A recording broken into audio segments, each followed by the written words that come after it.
বিয়ের পরেই মানে বিয়ের আমার ঠিক ৫-৬ দিন পরেই আমি দিল্লি চলে গিয়েছিলাম। তারপরে করোনার টাইমে তো আবার বাড়ি চলে এসেছিলাম। আবার এই ৩ বছর পরে আবার আমি দিল্লি যাচ্ছি। মানে দুবার যাচ্ছি আর দুবার এসেছি। আর আসার সময় তো বরের সাথে আসি, তখন প্লেনে আসি, আর যাওয়ার সময় এই রাজধানী এক্সপ্রেসে যাই।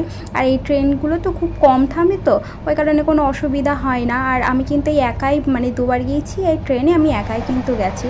আর আমার কি কপাল দেখো, আমার শরীরটা তো এত খারাপ, এখানে কিন্তু খাবার দাবার সবই দিয়েছে, বাট আমি একটা কিচ্ছু খেতে পারছি না। আমার খুবই শরীর খারাপ, প্রত্যেকটা জিনিসই আমার গন্ধ লাগছে।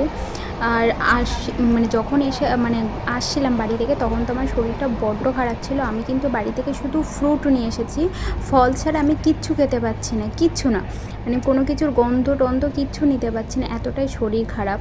তো এই একা একা যাচ্ছে, আমার চোখ মুখ দেখো কতটা পরিমাণে খারাপ সে দেখেই বোঝা যাচ্ছে। আর পাশে যে আন্টি, ওনারাও কিন্তু খুব ভালো, খুব সাহায্য করেছে।